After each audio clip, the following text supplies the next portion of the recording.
Oh, you have to say yes to it, I think. And welcome to Leading to Team. I'm Freeman Michaels, and I'm here today to have a conversation with my new friend, Wade Chumney, who has written a book called Conscious Business Ethics. And I'm just going to warn everyone that Wade and I can really get going. This is a conversation that he loves and that I love. So I have so many things that I want to talk about, and I know we're going to get going here. So first of all, Wade, thank you for joining me. Thank you for having me. I really appreciate that. This is really nice. I love your book. And so here's one of the things I love about your book. And I'm going to start sort of at the beginning. I love that you include your college essay from like 30 years ago, right? And I love that it's still relevant. And then what's crazy to me is that you sort of have these two archetypal figures, these two popular, icons in our culture that you sort of use as aspects of you to reflect who you are, what your values are, and so forth. But what I love in the book is that you correlate that with Plato's theory of the transcendent nature of life 30 years later, and you can kind of see the through line. So I want to start by talking about this. The idea that this is still relevant, again, blows me away. And the idea that there's a progression in your own process that you can point to from when you were 18. So do you want to start off by talking about that? Oh, sure. That's a great point. Thanks for bringing it up. But yeah, so I put my college essay in there in the sense that I wanted to demonstrate to people the practical nature of this material. It's called Conscious Business Ethics, the Practical Guide to Wisdom. And I'm trying to demonstrate to individuals that me, you, each of us are capable of doing this. And I just wanted to show like a snapshot of, hey, when I was 18, I didn't know what was going on. I grew up in a little town called Hanahan, South Carolina, lived in the same house my whole life, first person in my family to graduate from college. I didn't know what I was doing necessarily, but... You didn't just graduate from college. You graduated from college. You graduated from law school at UVA. You've got a couple master's degrees. I mean, you kind of took that one to the nth degree, right? Yeah, I took it because I knew knowledge was, important to find out what's going on, especially if you find out important things and understand how they relate to other things. But that, the college essay was just an attempt to show, where I was at that age and how I'm just like anybody else. You're just like me. We're all the same. So if I can see these things at that point in my life and they don't come into fruition until later when I tie them into Plato and his ideals, that again, it's something that immediately any of us are capable of.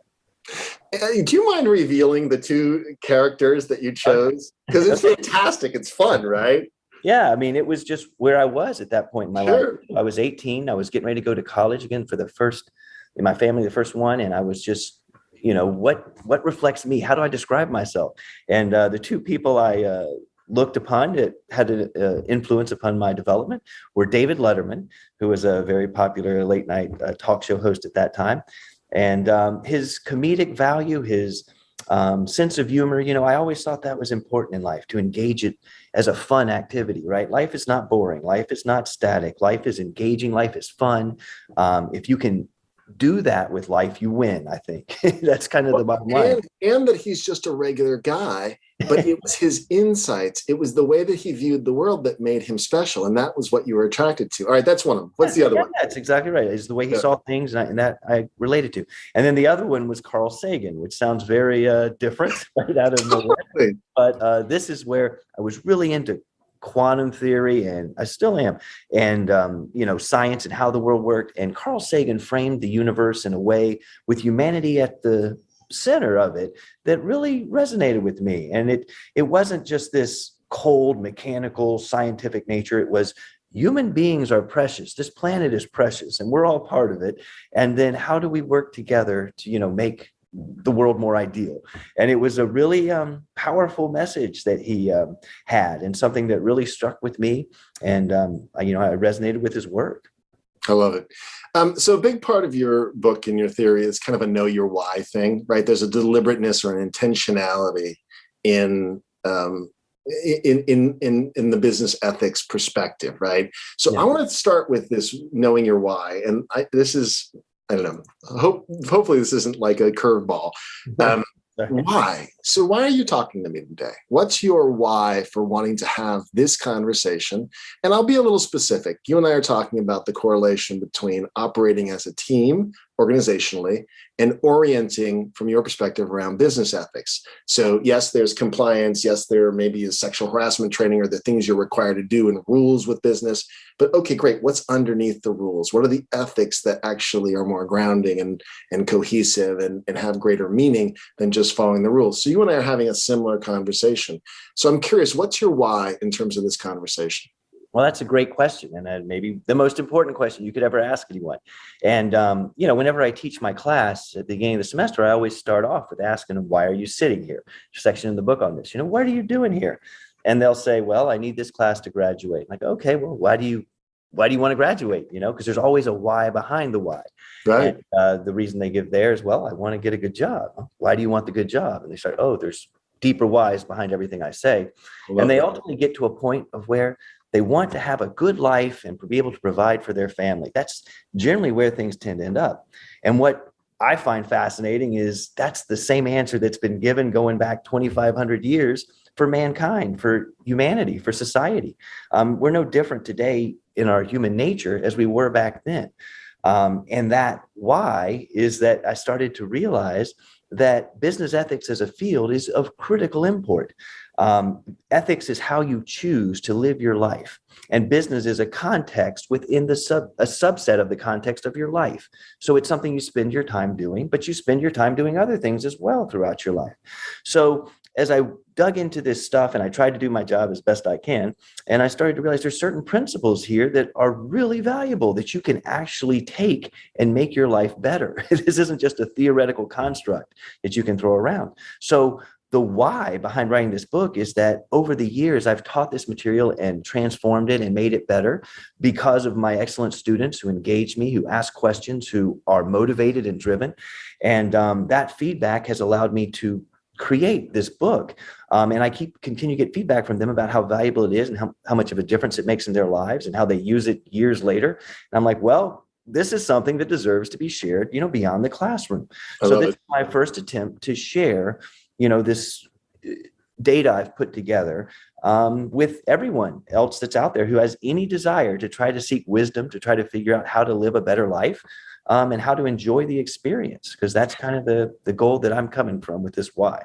Yeah. So a couple of things just for the audience. So Wade teaches at California State University, Northridge, where he's created his own program that's unique within the School of Business.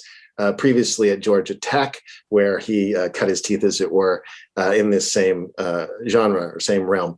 Okay, so this is good. So one of the things you're talking about is helping these college students dig a little deeper to find a deeper why that correlates to why business ethics or ethics in general matter to them. That seems to be a pretty tall task, but it seems to me might be the taller task is how do you convince or how do you draw out in, let's say, a CEO of a business, why business ethics is important, A, to him, and B, to train his entire company or organization in? Well, that's a great question. And I think from an educational perspective, when I'm talking about business ethics and I teach it, and I've taught it for almost 20 years now, what is neglected is the you. You hear business and you hear ethics, but you don't hear the word you in there. And it's always an external thing, an external practice, an external type of action you take, where in reality, you, the internal component behind this perception you have of what's going on in your life, your brain, your heart, your your senses, all these things are of great importance because they, result in what happens out there in the world.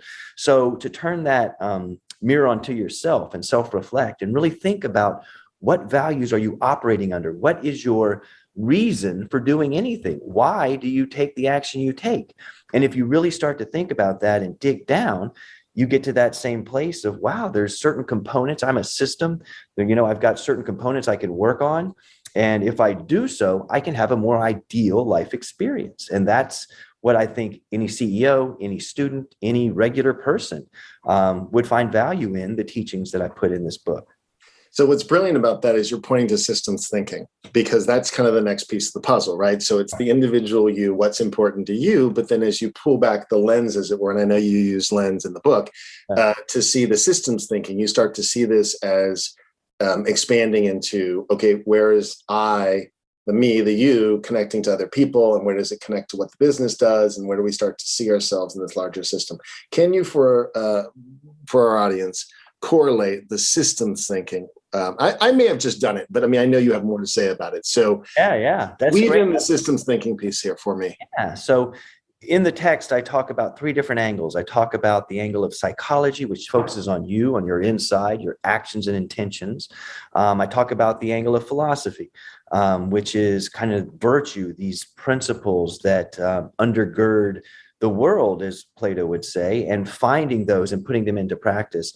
And then I also talk about systems, the external world that you find yourself in, the business world when you're in that context, right? And that's where systems thinking comes in, and the thing about systems is you go from a place where everything is an isolated object. You move to relationships between those objects and yourself. You go on to patterns that form where you see these things repeating over time. Then you get to the system itself, which is operating as is. You're a system, I'm a system, we all have a system, an organization is a system.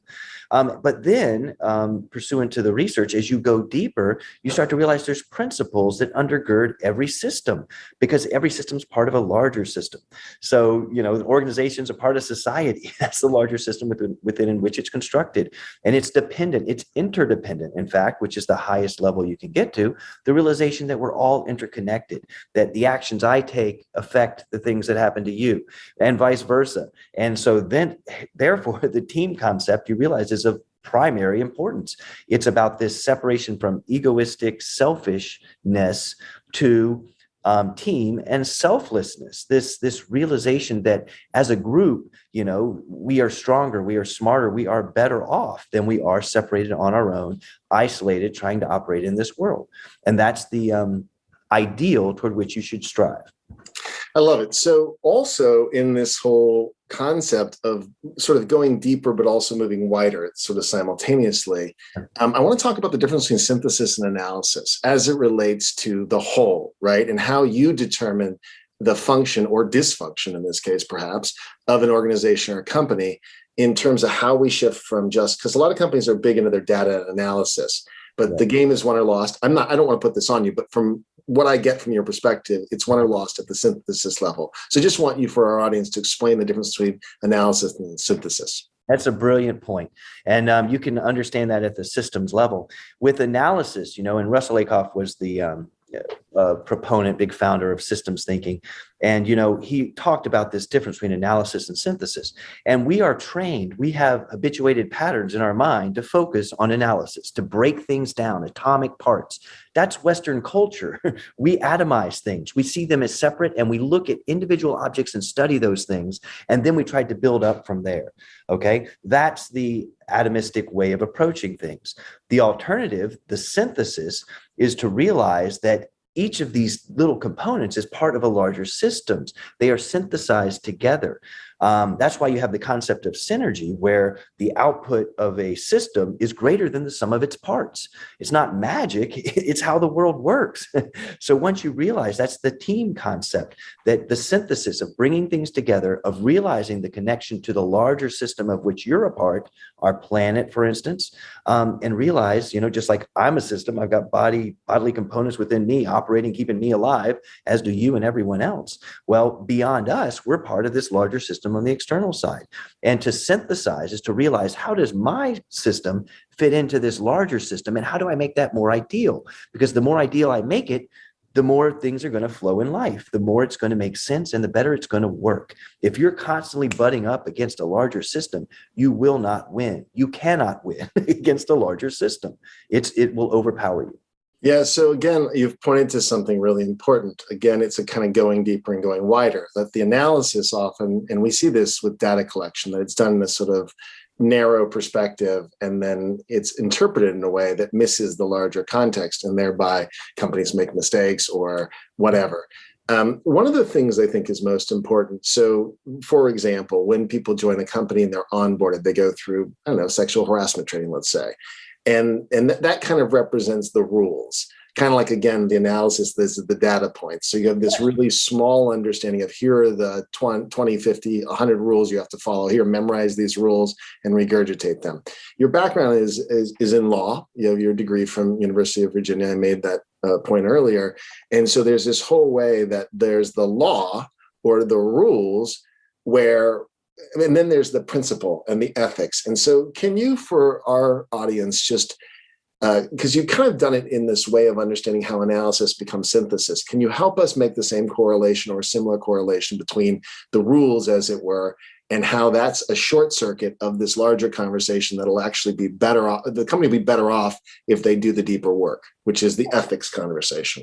Absolutely. And this struck me, as I'm teaching over the years and trying to do my best and really figure out the field and how to teach it effectively, you start to realize that laws and rules and regulations, they're there. They kind of set a benchmark, but it's human nature, whether or not you abide by that rule is your choice, and it depends on where you're coming from. So if a rule's in place, you may try to get it, but you may try to weasel around it and figure out little nooks and crannies. That's what human nature does if they look at it as a rule that opposes their nature and what they want to accomplish. Okay, that's how human nature works.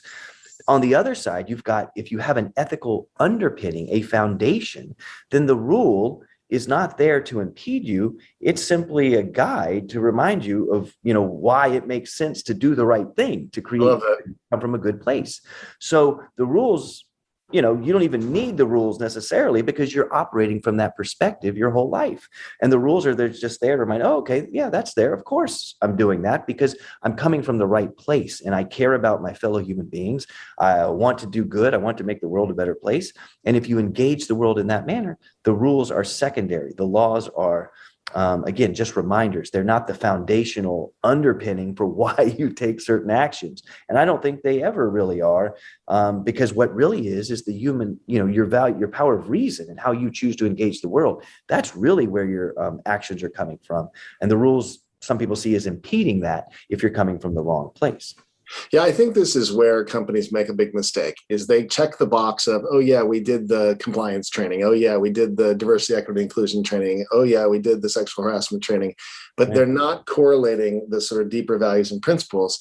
And it's not lived out organizationally in other areas. In fact, you see it's kind of like schizoid, where in one breath they talk about how important these are things, and the next moment they're behaving in a way that might be unethical, or it's usually one of those things where it's in that gray area, which always points to, okay, wait a minute, what's the deeper sense of ethics, principles, values? But I don't think a lot of companies do the heavy lifting, and that's kind of what we're talking about here.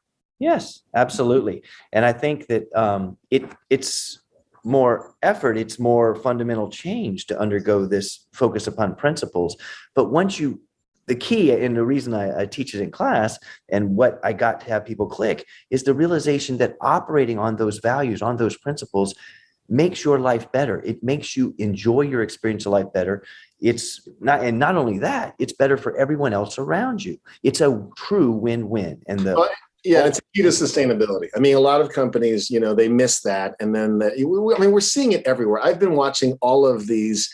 I've been watching Dope Sick. I've been watching Dropout, which is the one about that company that had the blood thing. I've been watching, we have the short, whatever the movie was that won Academy Awards about how the shorting of all these ways of, the WeWork one, that's another one. We're like watching all these people be so short-sighted because it's not grounded in anything, right? It's again, just the, here are the rules. Well, how do we bend the rules? As opposed to what's the foundational meaning behind the rules so that we can live into them. And then the upside, it extends way beyond just the ability to not get thrown in jail. It actually means your company is building something that's viable and sustainable, right?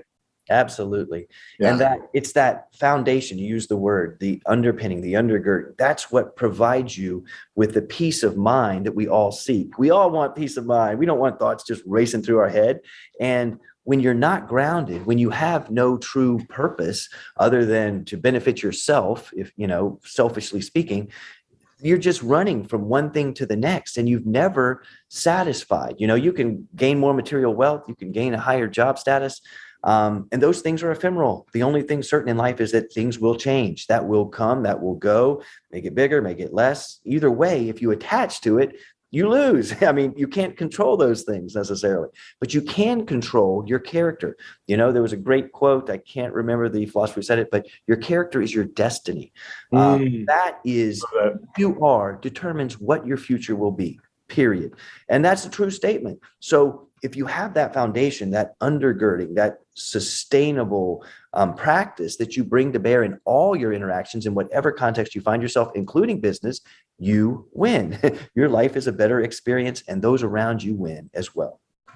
Brilliant. Last thing I want to talk about. So in the book, you talk about this sort of developmental viewpoint, right? You take Plato's allegory of the cave, you take Acuff's system learning sort of stages, Kohlberg's theory of moral development, those stages. So there's this developmental viewpoint. In other words, we're not making the lower levels of development wrong. We're just recognizing there's a trajectory towards growth. And it's an interesting correlation. I mean, my perspective is I love that you go all the way back to Plato so that you can see the through line, if you will, in just human development, and then moral development and then systems thinking development. So we start to see this map, if you will, that's been true over time. It's just here you're laying out in a way that, again, makes the case for why business ethics are so important, not just for the individual, but for organizations. Can you speak to, again, tying in these various, again, I'm calling them developmental processes to illustrate how one goes on this journey and why one goes on this journey? Absolutely. And that's a great question. And this is the fundamental core of the text.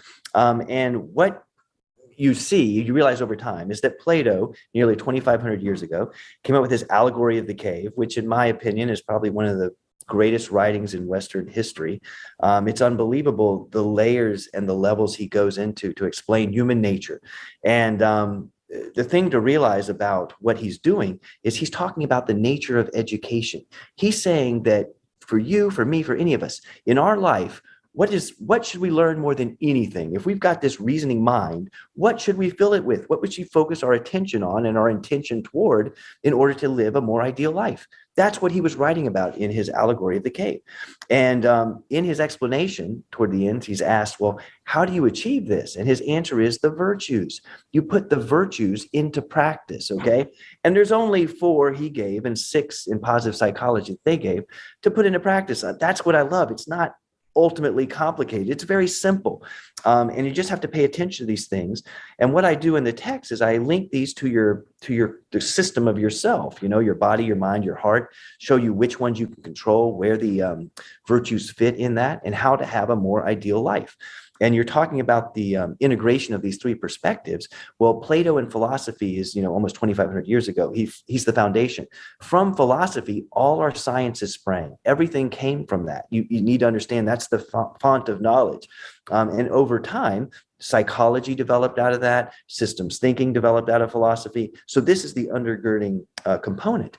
But with take the aspect of systems thinking that we just talked about, that's a component that has 7 levels, as I interpret them in the book, that correlate with Plato's 7 levels of getting out of the cave.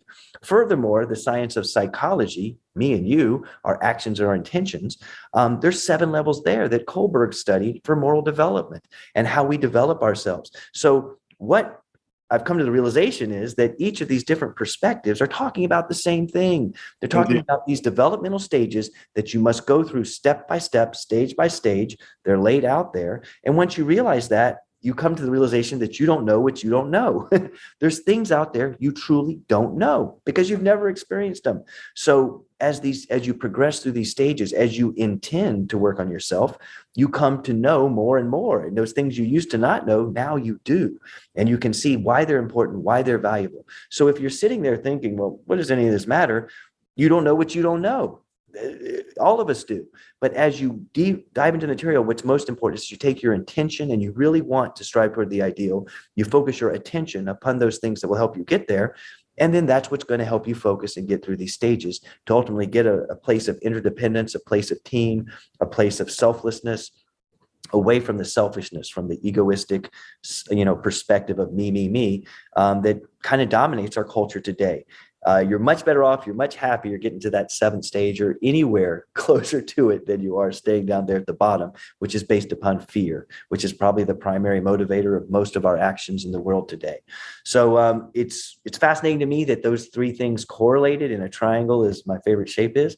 And I think it's something that's really beneficial to help people understand how to live a better life, head toward the ideal.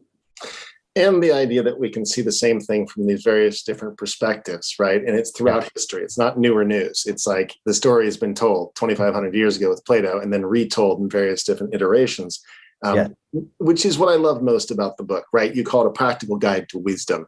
And you think business ethics, practical guide to wisdom, how do those correlate? But obviously, once you read the book, you're like, of course they correlate. So, whether someone's reading, some sort of spiritual text, or they're reading some kind of personal development text, or wherever they're coming from, or they just want to get it right in business, their leadership is their perspective, or in my case, team building. Everyone can see that, oh my gosh, there's this through line of this development that each human being has the opportunity to go through. And business ethics is absolutely one of those things that people should consider, especially if they're in business or they're a business student and learning about business and want to go into business. Because again, it's one of those things that's sort of neglected at one's own peril, individually and then collectively, in terms of the viability of the business. And of course, we're seeing that reflected in all of those documentaries I was mentioning, or shows I was mentioning. So I want to thank you for taking the time with me. I love the book. I love what you do. I'm excited about what we might do together. And so it's beautiful that we had this opportunity to hang out and talk about business ethics. Absolutely. Thank you so much, Freeman. This was a wonderful conversation. I always enjoy our conversations together. Always good. All right. Thanks so much. And thank you all for listening to this Leading to Team conversation. We hope you come back again. All right. Thank